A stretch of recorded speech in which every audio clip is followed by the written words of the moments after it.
अस्सलाम वालेकुम नाजरीन, पिछले 1.5 माह में निगरान हुकूमत जब से आई है इन्होंने तकरीबन पेट्रोल की प्राइसेस में 58 रुपये तक इजाफ़ा किया है। लेकिन अब जो नाजरीन के लिए नई अपडेट है कि पेट्रोल और डीज़ल की कीमतों में कमी की गई है, लेकिन वो कमी इस लिहाज से की गई है कि उनके जज्बात को मजरूह किया गया है, उनके जज्बात के साथ मजाक किया गया है, मैं ये समझता हूँ। तो इस मौजू के ऊपर बात करने के लिए मेरे साथ मौजूद हैं महर ज़ीशान साहब। सर, मुझे ये तो बताएँ और हमारी आवाम को कितना रिलीफ मिला है? बहुत शुक्रिया अवैस महमूद साहब आपका। तो इसमें 8 रुपये पेट्रोल कम हुआ है 58 रुपये बढ़ाने के बाद, लेकिन बात यह है कि कोई चेक एंड बैलेंस तो है नहीं।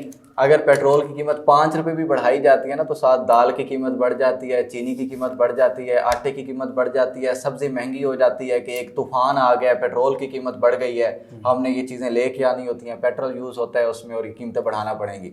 लेकिन जब कभी भी कमी आती है पेट्रोल की प्राइसेस में, तो ना बसों के किराए कम होते हैं, ना सब्जियों की कीमत कम होती है, ना दालों की, ना चावलों की, ना आटे की, ना घी की, किसी चीज़ की कीमत कम नहीं होती।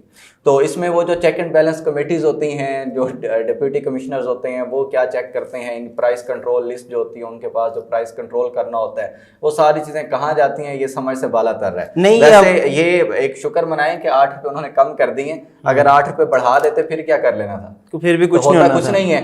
तो जितना भी एहतजाज करें, जितना भी अवामी एहतजाज रिकॉर्ड हो, आवाम की जितनी भी दुहाइयाँ हो, फ़र्क तो इन्हें कोई पड़ता नहीं है। बहरहाल फिर भी शुक्र मनाते हैं कि 8 रुपये कम किया। लेकिन इसमें इंतज़ामिया से एक दरख्वास्त ये करेंगे कि जब पेट्रोलियम की कीमतें कम होती हैं मसनूआत की, तो उस वक्त चीज़ों की नहीं, इंटरनेशनल लेवल को देखा जाए, हमने अदायगी डॉलर्स में करनी होती है। पिछले 1 माह के अंदर तकरीबन कंसिस्टेंसी के साथ डॉलर नीचे आ रहा है। इसके अलावा हमारी जो PKR है, हमारी जो करेंसी है, वो काफ़ी मुस्तहिकम हुई है। उसके अलावा ये मजाक नहीं है आवाम के साथ कि आप पिछली दफ़ा 26 रुपये पेट्रोल बढ़ा दें, उससे पहले 30 रुपये पेट्रोल बढ़ा दें और कम करें 8 रुपये। मतलब ये तो नमक आटे में नमक के बराबर हुई है बात। ये क्या है? पहले तो मैं आपसे ना ये सवाल करूंगा, पिछले 2 से 3 सालों में डॉलर कहाँ से 300 पर पहुंचा था? डॉलर 100 रुपये से 300 पे गया था, जिसकी वजह से कर्जों का बोझ भी बढ़ जाता है, क्योंकि अदायगी डॉलर्स में करनी होती है, हमारा ज़्यादा पैसा उसमें खर्च होता है। अब वो कमी आई है तो कितनी कमी आ जाती है? 10 रुपये की, 15 रुपये की। तो ओवरऑल अगर देखा जाए तो कर्जों का हुजम पाकिस्तान पे हमेशा बढ़ता ही है, कम नहीं होता। कर्जों का हुजम कम उस वक्त होता कि डॉलर 100 से आ जाता, 70 पे आ जाता, 65 पे आ जाता, 60 पे आ जाता, तो होता 100 से चला जाता है 300 के ऊपर, 300 से आ जाता है 290 के ऊपर। तो इस तरह से तो क्या कमी आती है कर्जों में? इस तरह से तो कोई कमी नहीं आती। पेट्रोलियम की कीमतें भी ऐसे होती हैं, कहते हैं जी आवाम पर जो है ना वो बड़ी मुश्किल हालात हैं, आलमी मार्केट में बड़ी महंगाई हो गई है, तो पेट्रोल हम 150 से 350 रुपये कर रहे हैं, 330 कर रहे हैं। और जब कमी होती है तो ऐसे ववेला मचाया जाता है कि गरीब आवाम के लिए हमने ये रिलीफ दिया है और पेट्रोलियम में पूरे 8 रुपये कमी कर दिया। जाहिर सी बात है, मजाक है, मजाक से ज़्यादा तो ये कुछ नहीं। अच्छा, अवाम के लिए कोई गुड न्यूज़ है? मेरे सुनने में आ रहा है कि अवाम के लिए बहुत बड़ी गुड न्यूज़ दी जा रही हैं, अवाम को फ्री बाइक्स मिलने वाली हैं। ये आखिर हकीकत क्या है? मियां मोहम्मद कायदे मोहतरम वापस आ रहे हैं, ये तफसील आप चेक करें कि ये इससे एक बात वाज़ेह होती है कि सबसे ज़्यादा जो गरीब आवाम का एहसास है वो नवाज लीग को है, नून लीग को है। उससे ज़्यादा गरीब का ख्याल कोई नहीं कर सकता। अच्छा, वो आप देखें ना, तरक्की देखें, बिरयानी की प्लेट से सीधा 1 to 5 पे गए।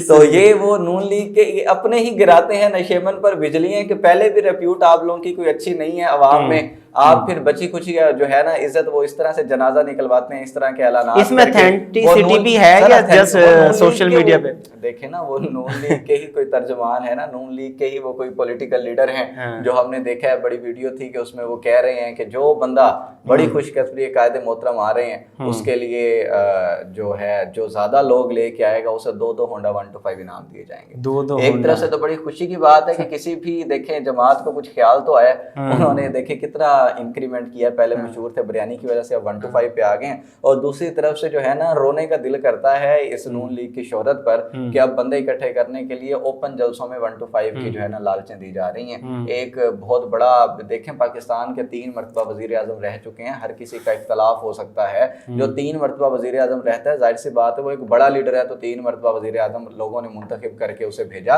तो उस बंदे को रिसीव करना है। और नून लीग इतनी अपनी इज्जत मट्टी में मिला चुकी है कि उन्हें लेके جانے کے لیے اتنے یہ ڈرے ہوئے ہیں, اتنے خوف زدہ ہیں. کوئی رہنما کہتا ہے کہ ہم تو سادہ سا استقبال کریں گے, کوئی کہتا ہے کہ عوام میں اتنی مہنگائی, پریشانی اور یہ دکھ عوام میں پایا جا رہا ہے کہ عوام کو لے کے آنا ناممکن ہے.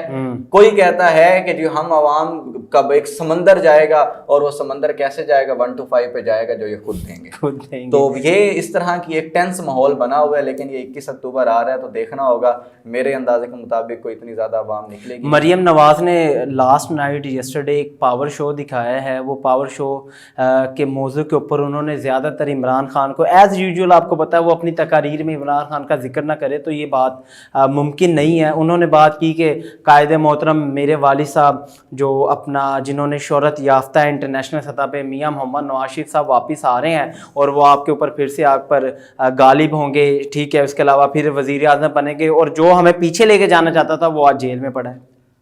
اس میں ایک چیز تو یہ ہے کہ میاں نواز شریف صاحب آ رہے ہیں اور ایک کہتے ہیں کہ فری ہینڈ دیا جا رہا ہے, لیول پلینگ ہو چکی ہے. عمران خان جیل میں جا چکا ہے, نواز شریف کو کمپین کا پورا موقع دیا جائے گا. تو اس میں یہ چیز دیکھنے کی ہوگی کہ اتنی فیسلٹیز دینے کے باوجود اب یہ پاکستان کے قانون پہ بھی ایک جو ہے یہ خود ہی پاکستان کے قانون کو ہنسی بناتے ہیں کہ ایک آدمی جسے آپ نے اشتہاری قرار کر کے دے دیا تھا اب اسی کو لیڈر بنا کے آ رہے ہیں. ایک آدمی جسے آپ نے مفرور قرار دیا تھا آپ اسے تیاروں میں لے کے آ رہے ہیں پاکستان کی اکانومی سنبھالنے کے لیے. جو بندہ مفرور تھا آپ نے اسے 3 سال کی تنخواہیں بھی دے دی کہ اتنے سال آپ مفرور تھے, ہم آپ کو تنخواہیں دیتے ہیں. اور ایک کوئی جو ہے نا وہ موٹر سائیکل کے کاغذات بھول جائے تو اس کو چلان ہو جاتا ہے, اسے فائن ہو جاتا ہے, اس کے لیے کوئی معافی ہوتی نہیں ہے. تو قانون میں اتنی زیادہ جو ڈفرینسز ہیں غریب اور امیر کے لیے, تو یہ کسی قوم کے زوال کا سبب ہوتا ہے. تو جہاں تک میاں نواز شریف کی بات ہے تو وہ آ رہے ہیں, ظاہر سی بات ہے کوئی پلاننگ ہوگی ان کی جس کے تحت نواز شریف صاحب واپس آ رہے ہوں گے. کوئی نہ کوئی لیول پلینگ فیلڈ ہوگی جو دیکھنے میں بھی آ رہا ہے. اور رانا ثناء اللہ صاحب خود پریس کانفرنس میں کہہ چکے ہیں کہ لیول پلینگ فیلڈ ہو گیا, بات طے ہو گئی ہے. اب یہ پوچھنا یہ چاہیے تھا کہ کیا بات طے ہو گئی ہے. تو فری فیئر الیکشنز دیکھتے ہیں کہ ہوتے ہیں کہ نہیں ہوتے. اور جنوری کا لاسٹ ویک دیا گیا اور ایون ڈیٹ بھی نہیں دی گئی. پہلے جب بھی اناؤنس ہوتا تھا تو ایک تاریخ دی جاتی تھی. اس وقت کہا گیا کہ جنوری کے آخر میں, جیسے یہ کوئی نان سیریس ایشو ہو. جس طرح کوئی دوست آپس میں بات کرتے ہیں نا کہ یار یہ کیسے ہوگا, یار یہ اس مہینے کے آخر میں دیکھیں گے. یعنی کہ ایک سپریم کورٹ اعلیٰ عدلیہ کے آرڈرز کے باوجود, قانون جو ہمارا لکھا ہوا ہے اس میں 90 ڈیز کا ہے, اس کے باوجود پھر آپ نے جو بھی حلقہ بندیوں کے بہانوں میں جو بھی ڈیلے کیا یا ڈیلے نہیں کیا, پھر اس کے باوجود بھی جب آپ ڈیٹ دینے کی باری آئی ہے تو آپ کہتے ہیں کہ جنوری کے آخری ہفتوں میں دیکھیں گے. یہ کوئی مذاق ہے؟ یہ پاکستان کا آئین ہے میرے بھائی, ذرا ہوش کے ناخن لیں. ناظرین, بات سوچ تبدیل کرنے کی ہے. کل الیکشنز کے دن ہوں گے, یہ لوگ آپ کو اپنی گلیوں میں کوچوں میں نظر آئیں گے, لیکن آپ نے سوچنا ہے, آپ نے دیکھنا ہے اس حوالے سے کہ کون سے لوگ آپ کے ہمدرد تھے اور کن لوگوں نے اس کنٹری کی بقا کے لیے اور اس کنٹری کو سرو کرنے کے لیے کام کیا ہے. نیکسٹ پروگرام میں آپ کے ساتھ پھر ملاقات ہوگی, تب تک کے لیے اللہ حافظ.